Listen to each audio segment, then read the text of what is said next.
Parce que vous savez bien que votre pouvoir, votre gouvernement a exacerbé les replis identitaires par une mauvaise gouvernance qui a poussé des gens à se regrouper en communauté pour se dire on va aussi se battre pour avoir notre part du gâteau. La mauvaise distribution des richesses au Cameroun a exacerbé le tribalisme. Ça, c'est un fait. Système où le tribalisme a été mis en branle, instrumentalisé à des fins politiques. Parce que il faut aussi être capable d'assumer un certain nombre de vérités, des faits qu'on ne peut pas contester. Quand vous avez posé le problème de la déclaration du professeur Kamto devant le Conseil constitutionnel, moi, je comprends ça d'une certaine façon. C'est-à-dire, il a posé le problème de la discrimination tribale négative. Ça veut dire, est-ce que il faut être d'une certaine tribu pour être élu à des privilèges? Voilà ce qu'il a dénoncé. Donc, il a dénoncé le tribalisme sous une autre forme. Maintenant, il y en a d'aucuns qui estiment que le lieu n'était pas approprié pour le dire. Il y a certains qui pensent qu'il a posé véritablement le problème du tribalisme. Si on est tous d'accord que le tribalisme, c'est un fait qui, pour certains, est d'ailleurs inné, ou bien existe dans les gènes de beaucoup de Camerounais, je ne vois pas où serait le problème que de le poser en public. Et moi, je considère, comme beaucoup de Camerounais d'ailleurs, que le professeur Kamto, il a posé un problème. Nos camarades ou bien nos concitoyens du RDPC, c'est logique qu'ils comprennent ça de cette façon. De même qu'au Rangini, c'est logique qu'ils comprennent ça de cette façon parce que pour eux, c'est une récupération pour une forme de propagande politique. Mais seulement, je dis, il faut pas avoir la mémoire courte. Parce que je me souviens en 2008, pendant les émeutes de la faim, l'ancien ministre de la Santé de l'époque, il s'appelait Mama Fouda, je pense que c'est Joseph Mama Fouda. André Mama Fouda, merci. Il avait attribué les émeutes, il disait que les émeutiers, s'ils continuent à faire des émeutes à Yaoundé, ils vont rentrer dans leur village. Et tout le monde sait de quel village, de quel ressortissant il parlait. Est-ce qu'à l'époque, vous aviez entendu un seul militant du RDPC poser le problème, comme il semble s'en donner à cœur joie en récupérant les propos du professeur Kamto? Non, personne ne l'a dit. Lorsque le professeur Famandongo, aujourd'hui d'ailleurs, c'est devenu une rhétorique assez banale pour lui, quand il dit que quand il dit que le Sud, et notamment San Milima, c'est la chasse gardée du RDPC, et que dans la foulée, on se rend compte que les militants du MRC qui viennent là-bas pour installer le parti, eh bien, ils se font brutaliser injustement. Vous avez entendu quelqu'un dénoncer les propos de Famandongo? Personne ne l'a fait. Personne.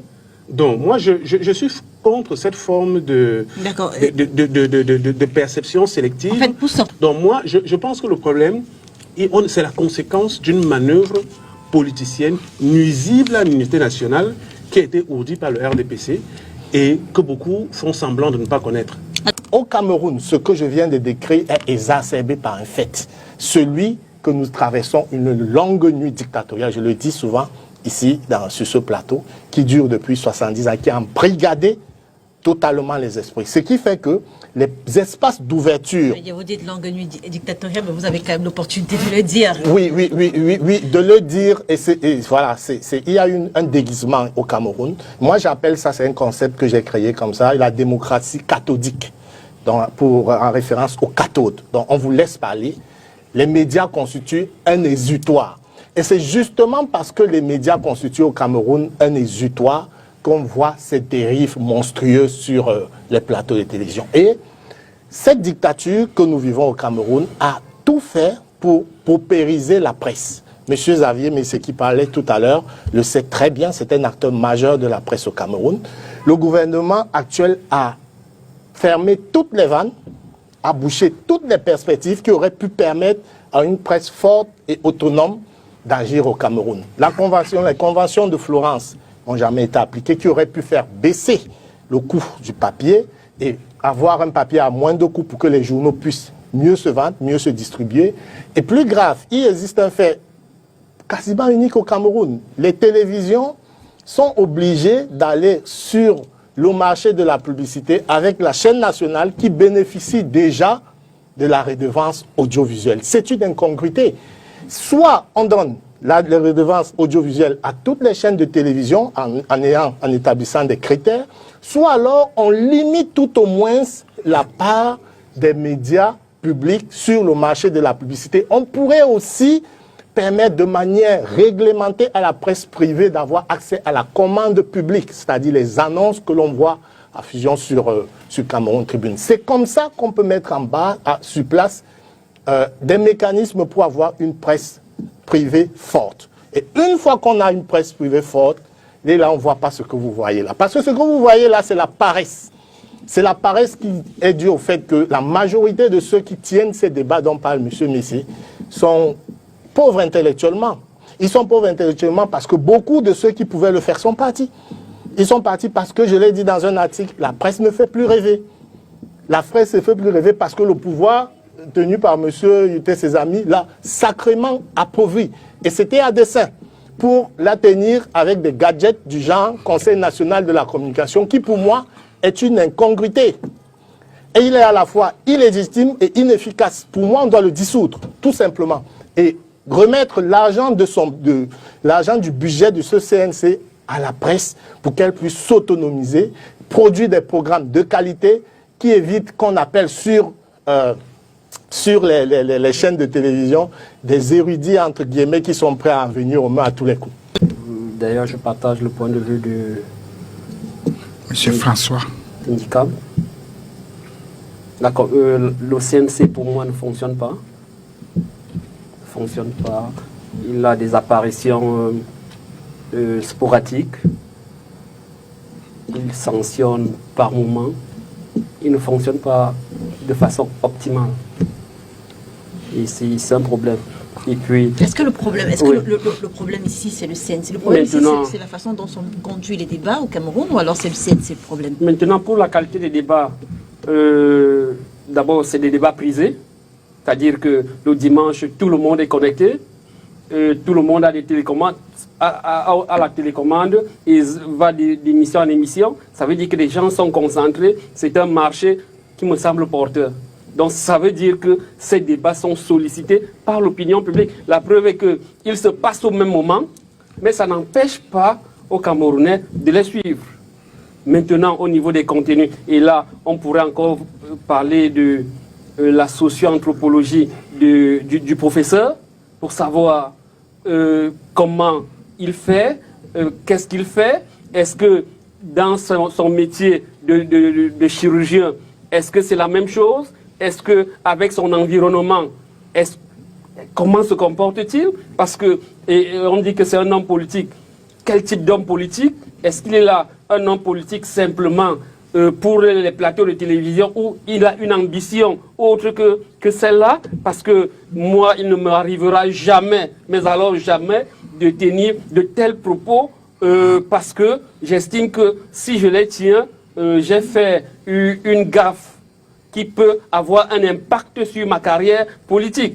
Maintenant, le présentateur, je l'ai vu lui-même rigoler. Est-ce que lui-même est amoureux de ce genre de situation? C'est-à-dire que est-ce qu'il aime être giflé comme on le lui a promis? Est-ce qu'il aime être insulté? Je ne sais pas. Vous savez, dans ce monde-ci, il faut être prudent avec tout ce qui se passe. C'est pour cela que je pense que les débats demandent seulement à être un peu modifiés dans leur approche. Bon, on fait le reproche aux journalistes de ne pas inviter les éditorialistes, mais très souvent, moi je comprends, parce que les journalistes ne sont pas toujours disponibles, ne sont pas toujours prêts, et lorsque vous allez faire un programme comme celui-ci, vous invitez 4, 2 se présentent, alors que les hommes politiques, eux, et d'ailleurs le reproche, je pense que c'est un mauvais reproche qu'on fait, de penser que les hommes politiques ne doivent pas être invités dans ce type de plateau. Parce que justement, les hommes politiques doivent avoir des connaissances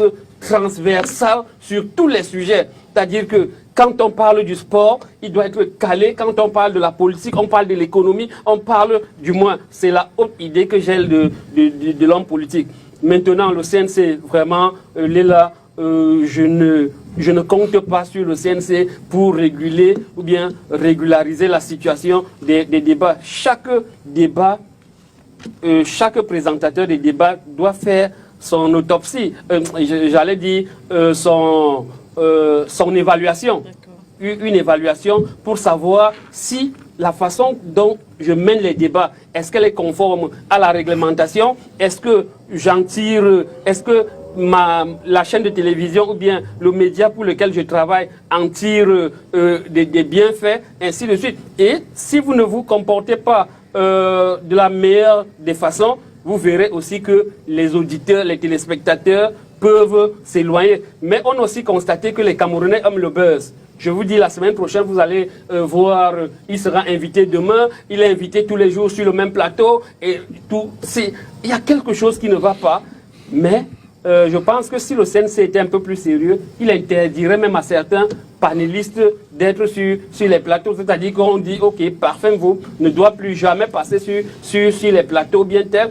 Je pense que là aussi, ça peut aider, mais comme je vous ai dit, nous sommes dans une société violente.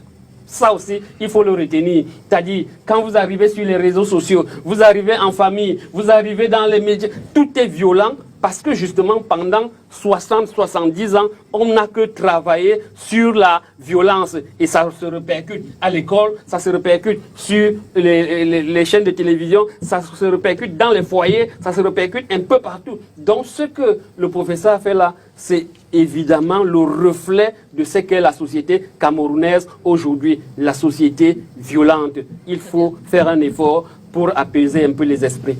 Alors, Maître Désiré Tikati, parfait, vous me le disiez, le présentateur a rigolé quand le professeur a sorti ses propos. Donc, les présentateurs de télé semblent parfois complices de cette situation, dans l'optique, on va le dire, de faire le buzz. Comment est-ce que vous expliquez le fait que le buzz ait pris autant d'ampleur aujourd'hui au détriment des valeurs informatives? Qu'est-ce qui peut l'expliquer? Mais l'explication est simple. Il y a certains médias qui ont donné l'impression de privilégier ce type de spectacle. Parce que voyez-vous, si vous avez un chien à la maison, vous l'habituez à ne manger que de la viande crue. Le jour où vous allez lui servir du riz, ne soyez pas surpris d'être sa première victime. Je ne sais pas si vous comprenez ce que je dis. Regardez tout l'environnement médiatique au Cameroun. Vous avez une pléthore de chaînes de télé, la presse écrite, la presse, les médias radio, toute une pléthore. Les médias où ce genre de spectacle se voit sont rares. Et si vous regardez bien, le média où ce fait a eu lieu, en général, les débats là-bas sont à deux doigts de se terminer, je dirais même en violente bagarre. Mais je vais dire, si on parle du professeur Baïbek, il a eu l'habitude de le faire un peu partout sur tous les autres plateaux. Moi, je dis ce que je dis. Oui. Je ne sais pas si vous pouvez me donner ici un exemple. Je veux dire, 2 semaines où ça s'est passé comme ça. 2 semaines avant, le professeur était sur une autre chaîne, pas Vision 4. Et il a eu un écart de comportement. Ça a également fait le tour des réseaux sociaux. Je veux dire, on peut pas. Bon, c'est la toute première fois. C'est la toute première fois. Non, moi, ce que je dis, ça n'engage que moi. Moi, je ne suis pas là. Je ne suis pas en train dans la solidarité. Voilà, non. Je dis et je répète que chaque fois que j'ai vu, j'ai même déjà dénoncé. Vous parlez tout à l'heure sur Facebook. J'avais une fois écrit sur ma page Facebook que j'ai souvent peur des débats sur cette chaîne parce qu'on est toujours à deux doigts de finir dans une violente bagarre. Allez sur ma page, vous allez voir ça. Et il y a d'autres médias où je n'ai jamais vu ça. Ça veut dire que si vous donnez une certaine ligne éditoriale qui donne l'impression que vous privilégiez le buzz, vous privilégiez pas les joutes verbales, mais les véritables engueulades, la haine, la détestation de l'autre. Mais les invités que vous allez faire venir sur vos plateaux, à un certain moment, vont avoir le sentiment que c'est ce que vous aimez. Ils vont vous servir ce que vous aimez. Donc moi, je pense que je ne vais rien reprocher à professeur Baïbek, mais j'ai souvent vu des débats là-bas. Rappelez-vous, il y a eu un débat là-bas sur la FECAFOOT. Je ne sais pas si vous avez regardé ça. Si vous avez regardé, ils ont même pris du plaisir à prolonger un débat où les gens s'insultaient vulgairement. Donc c'est comme ça, leur plaît comme ça. Et Baïbek, il a compris. Maintenant, il est assez fort, il a le tempérament pour se prêter à ce genre de jeu. Maintenant que ceux-là qui l'invitent, sachant bien qu'il est capable de faire le boulot pour lequel on est invité, que ceux-là ne se plaignent pas. Moi, maintenant, vous avez posé la problématique de savoir si le CNC est dans son rôle. Légalement, oui. Le CNC, c'est l'organe de régulation des médias. Mais ce que je crains aussi, c'est que à la fin, le CNC se présente aux yeux des Camerounais comme un instrument politique. Parce qu'un coup, le CNC va sanctionner, un autre coup, il ne sanctionne pas. Un coup, le CNC dénonce, un autre coup, il ne dénonce pas. Le RDPC, à travers certains de ses communicants, ou bien un communicant en particulier, Rifoé, a déclaré sur un plateau de télévision, a appelé à un coup d'État au cas où Maurice Kamto, le candidat du MRC, gagne les élections, soit en 2025, soit en 2032. Vous avez écouté le CNC se prononcer dessus? Est-ce qu'il ne s'agit pas de propos assez graves? Le CNC n'a rien dit. Bon, maintenant, on va remonter les bretelles à la chaîne dont vous parlez éventuellement de façon indirecte au professeur Bayebek, tout simplement pour donner l'impression qu'on est un organe qui travaille, qui fait le travail de régulation.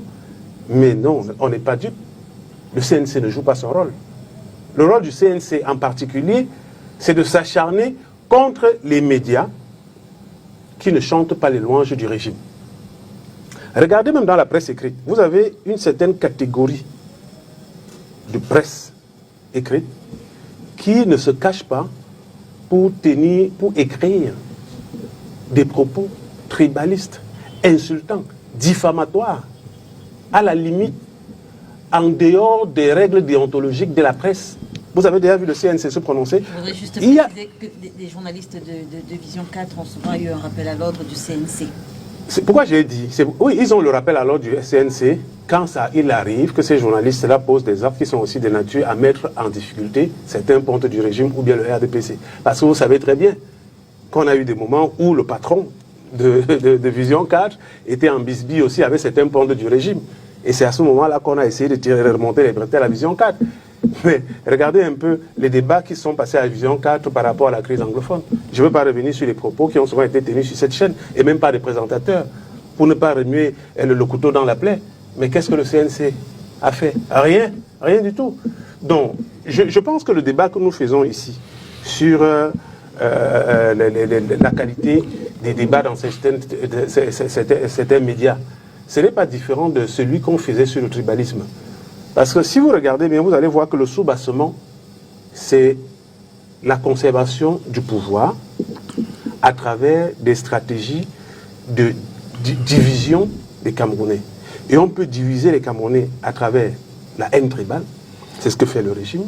On peut diviser les Camerounais à travers la manipulation de la ligne éditoriale de certains médias, c'est ce que fait le régime. Et lorsque ça prend une certaine proportion, on donne l'impression à travers le Conseil national de la communication qu'on fait du bon travail. Mais nous savons tous, moi je veux dire au grand frère Xavier Messé que moi je comprends que lui, en tant que pionnier de la presse au Cameroun, il soit tenté de penser que les journalistes auraient la science infuse pour se prononcer sur les questions de débat de société. Ce que j'ai envie de dire, c'est que le débat que nous faisons en tant qu'hommes politiques, c'est un débat important. Pourquoi? Parce que les hommes politiques sont ceux qui peuvent proposer des solutions pour mieux améliorer le fonctionnement de la société à travers une bonne régulation. Donc, si vous avez des hommes politiques qui sont privés du débat social, c'est avec les journalistes qui ne seront éligibles à aucune élection, à aucune intention de gouvernance, que vous avez fait seulement les débats. Moi, je ne pense pas. Le but du débat n'est pas... Le débat du dimanche, comme parlait parfait vous, ce n'est pas de ça qu'il s'agit. Où les gens prennent la télécommande, ils regardent, ils sont contents, ils rient. Non, ce n'est pas un débat où les débatteurs sont des plaisantins et les autres regardent pour se distraire. Le but du débat, en tout cas moi, quand je viens sur un plateau, je viens parce que je veux passer une communication politique pour que les Camerounais, même ceux qui sont découragés par rapport à la gouvernance actuelle, comprennent qu'il y a une alternative nouvelle à travers les nouveaux dirigeants qui peuvent arriver aux affaires. Alors, Voilà.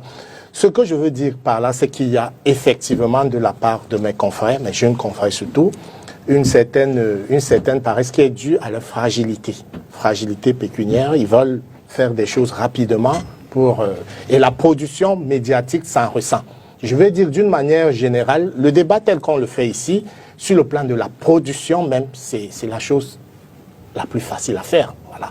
Moi, je produis depuis 15 ans une émission qui m'amène à aller sur le terrain, qui nécessite des moyens, des investissements, nécessite une certaine expertise. Il faut qu'il y ait dans nos chaînes, pour diminuer la place des débats ronronnants, il faut qu'il y ait des productions de qualité. Et ces productions de qualité ne sont possibles que s'il y a un marché. Un marché suppose aussi qu'il y ait des producteurs indépendants. Un producteur indépendant suppose qu'il soit payé quand il produit une émission. Parce qu'en réalité, l'offre médiatique qu'offre une télévision, par exemple, c'est Selon les normes, 60% de production extérieure, 40% de production interne. On en est très loin. C'est une disruption totale que l'on vit aujourd'hui. Plus grave, vous savez bien que si je viens avec mon programme aujourd'hui à SCV, non seulement vous n'allez pas me payer, mais vous allez me demander un pourcentage sur ce que... Et ce n'est pas votre faute parce que, comme je le disais tout à l'heure, le marché publicitaire fait en sorte que vos revenus sont rétrécis. Voilà. Ceci étant dit, je vais revenir sur le CNC. Le prof, tout à l'heure, moi je crois qu'il fignole un peu. Est-ce qu'il m'excuse de dire ça comme ça? Maître Sikati qui est ici, sa profession est régie par un ordre. Et c'est l'ordre qui prend les décisions, qui régule. Les architectes, c'est un ordre. Pourquoi est-ce que les journalistes sont régis par un organe où c'est le président de la République qui désigne des gens? Pourquoi? Pourquoi est-ce que nous devrions accepter ça? C'est pour ça que moi j'appelle solennellement les journalistes à se désolidariser de cet organe qui est l'émanation d'un pouvoir qui instrumentalise la presse au Cameroun. C'est incitation à la rébellion. Non, je dis... Madame Léa, voilà les le CNC... immédiatement. Allez-y, François. Moi, j'appelle le syndicat... Monsieur Youd, c'est un journaliste qui parle. Non, mais c'est l'incitation à la rébellion. Monsieur Jean-Claude Youd, allez-y, François. Il faut une instance de régulation au Cameroun qui va émaner, qui doit émaner des journalistes eux-mêmes. Les journalistes sont les mieux placés pour réguler leur profession. Et pour que cette instance existe, il faut s'affranchir de la tutelle instrumentalisante du gouvernement en place. Voilà, ça c'est le préalable. Maintenant, en attendant que ceci soit fait, moi j'ai des propositions concrètes à faire. Oui. On connaît ces gens qui sont rendus coupables des cas les plus emblématiques. Le CNC ne peut pas les sanctionner. Le CNC ne peut pas sanctionner M. Baïbek. Il n'en a pas le pouvoir. Il n'est pas journaliste. Mais nous, les journalistes, nous pouvons prendre sur nous d'interdire Baïbek, Claude Abbé, le père du retour chez soi, ou encore, je ne sais pas trop, Patrice Ganan, qui est, je ne sais pas trop, le jour où l'idée lui reviendrait de venir ici. Ces gens sont intolérants. On doit, nous, les journalistes, dire, on ne les accepte plus sur nos plateaux, ils mourront de leur propre mort intellectuelle, bien sûr. Alors, nous, les journalistes, à un moment, nous devrons prendre nos responsabilités pour percer l'abcès, parce que ce pouvoir, ce gouvernement ne va se confiner qu'à instrumentaliser ces batailles qui sont pour eux un excellent moyen, un défouloir pour le peuple camerounais. J'ai envie de redonner la parole. Allez-y, parfait. C'est vrai que j'avais envie de redonner la parole. Allez-y. Non, juste pour dire que ce que le prof a fait est à condamner, mais il y a pire que ce qu'il a fait. Parce qu'effectivement, il y a des propos de certains militants du RDPC qui donnent des AVC aux téléspectateurs. Et vous avez pris un exemple comme ceux de mon frère Yout. J'étais sur ce plateau. J'ai appris que beaucoup de personnes sont décédées après ces propos. Je vous dis, quand il a dit qu'on peut vivre avec 36 000, ça a donné des AVC partout. Donc, il faut aussi ce type de régulation lorsque nous sommes sur des plateaux. Et pour cela, vraiment, je lui donne un conseil, c'est que d'éviter beaucoup de mensonges, ou bien d'éviter le mensonge sur les plateaux de télévision. Ces mensonges sont plus violents que les propos de Baïbek. Quand je l'ai dit, et surtout que les enfants nous suivent. Les enfants nous suivent. Les missions des télévisions ou bien des médias sont connues. Ce n'est pas la désinformation, ce n'est pas le mensonge, ce n'est pas les insultes. On n'a pas besoin, si on est à court d'arguments, on peut se taire. On n'est pas obligé de prendre la parole. Donc je pense que, et comme la société est en mouvement, vous arrivez dans les réseaux sociaux, ceux qui sont les plus écoutés sont ceux qui font le buzz. On vous dit qu'il y a un clash entre Mani Bella et Coach La Blonde. Le nombre de personnes, parce que moi je lis toutes ces affaires, le nombre de personnes qui s'intéressent à ces banalités, vous ne pouvez pas comprendre. Donc, et quand vous voulez un débat sérieux, ou bien que c'est une personnalité sérieuse qui intervient, les gens ne s'intéressent pas beaucoup. Donc nous devons nous remettre en question pour savoir qu'est-ce que le citoyen veut aujourd'hui. Quel type de citoyen avons-nous? Quel est le contenu que veut le citoyen? Est-ce que c'est le Est-ce qu'on doit toujours donner aux citoyens le contenu qu'il Non, pas veut? du tout. Parce que vous parlez justement Il y a une fonction de cette éducative. affaire entre, vous avez dit, la chanteuse et je sais pas. Et Coach la Blonde, oui. Voilà, et Coach la Blonde. Oui. Je veux dire, vous avez parlé du nombre de personnes qui suivent. Est-ce pour autant que les médias doivent mettre en scène ce type d'affaires au détriment de la valeur informatique? Justement, non. Justement, non. Justement, non. Il faudrait que ceux qui ont encore un peu de moralité, qu'ils montent au créneau pour montrer que la société négative que nous voulons créer, parce qu'en fait c'est de cela qu'il est question, une société négative où c'est le mal qui est en train de primer, où c'est le mensonge qui est en train de prendre le devant, où c'est la violence qui est en train d'être promue. Non, il faut que des personnes assez sérieuses, des hommes politiques assez sérieux, parce que c'est aussi ça le problème. Quel type d'hommes politiques vous invitez sur les plateaux de télévision? Si vous invitez des gens qui sont là uniquement pour le mensonge, qui n'ont pas d'ambition, qui peuvent venir vous insulter n'importe comment, alors on est en train de préparer une société à la dérive. Et c'est la même chose, même les journalistes, même la société civile. Quel type d'hommes voulons-nous? Et c'est pour cela que j'estime que parfois moi je suis toujours les débats. Quand je regarde un type de débat, je me demande, est-ce que cet invité a payé? Parce que on a l'information qu'il y a des invités qui payent pour arriver. Il y a des invités qui corrompent les présentateurs. Il y a des invités qui... Et quand vous avez cet environnement, et effectivement, si la presse elle-même était sérieuse, elle sanctionnerait tous les comportements. C'est-à-dire que vous vous réunissez dans votre organisation, vous dites, OK, nous allons boycotter telle personne. Elle ne passe plus dans nos médias. Mais vous-même, est-ce que vous vous entendez? Vous ne vous entendez pas. Au contraire, parfois, vous êtes à la course pour les mauvais invités, les mauvaises personnes politiques, les mauvais citoyens. Et ça se voit par la qualité des débats. Parfois, l'argumentaire, vous vous interrogez. Donc, c'est pour cela que je pense que nous sommes dans une société à refaire, et à refaire dans tous les plans. Évidemment, on ne peut pas oublier les conditions dans lesquelles nous vivons. Parce que une fois que vous avez un système comme celui-là, qui a 70 ans et 40 ans de façon active, et qui ne permet pas l'émulation réelle des citoyens, des professions, des entités, vous pouvez vous attendre à beaucoup de Est-ce qu'il est dérapages. possible aujourd'hui de parvenir à un juste milieu, c'est-à-dire donner au public ce qu'il veut en ne faisant pas fi de la valeur éducative? Bon, quand vous regardez un peu partout dans le monde l'environnement médiatique, vous vous rendez compte qu'en général, les contenus des programmes sont d'abord basés sur l'audimat, le nombre de téléspectateurs qu'une émission peut capter. Mais la question maintenant, c'est est-ce que quand on regarde dans des pays où le monde médiatique est quand même assez évolué, est-ce que pour autant qu'on cherche à avoir beaucoup de téléspectateurs, un audimat radio élevé, on doit sacrifier la déontologie? L'autre question, je pourrais la poser autrement. Est-ce qu'il est possible en même temps qu'on cherche à plaire à son public de respecter la déontologie? Je pense que c'est possible. Si vous allez dans les médias occidentaux et même dans certains pays, notamment en Afrique de l'Ouest, vous verrez que les débats sont des débats de qualité où en même temps qu'on donne du plaisir aux téléspectateurs ou bien à ceux qui écoutent la radio, eh bien, on respecte également les lignes déontologiques.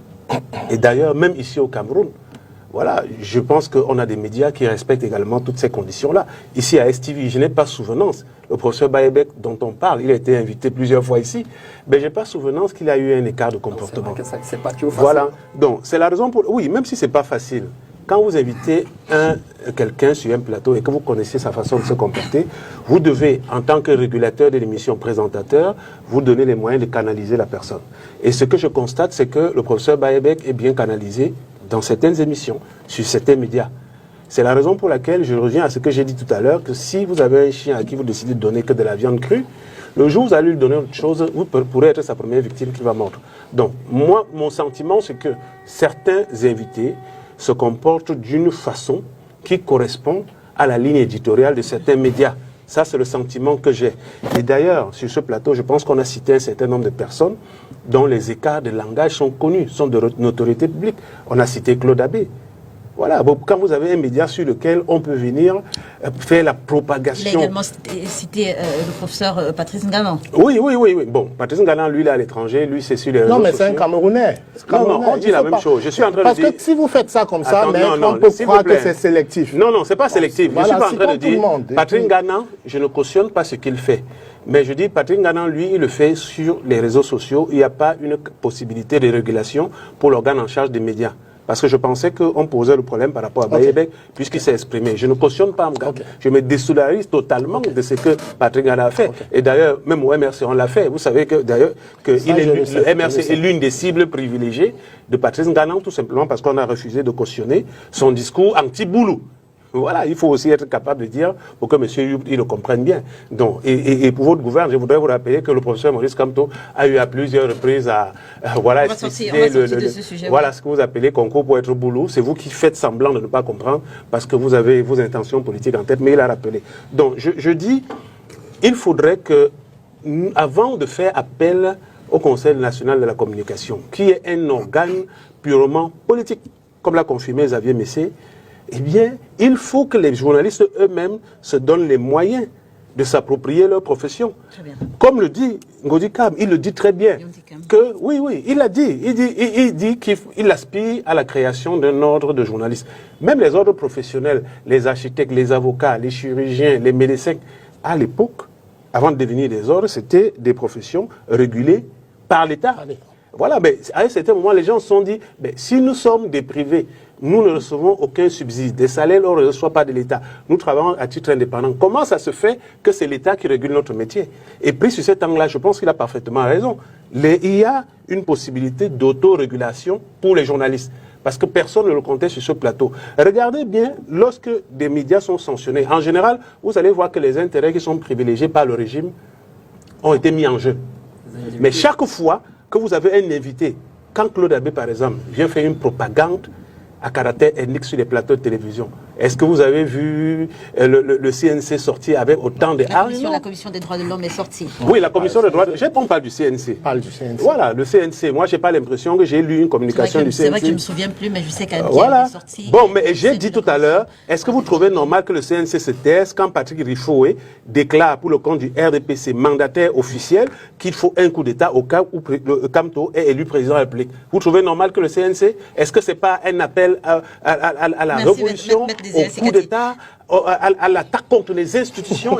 Et tout à l'heure, quand notre ami il a parlé de l'appel aux journalistes de se solidariser, c'est-à-dire de se constituer en ordre professionnel autonome, voilà, et bien entendu avec l'assistance de l'État, lui il a dit que c'était un acte de rébellion. Voilà. Mais c'est que pour IFO et le RDPC font.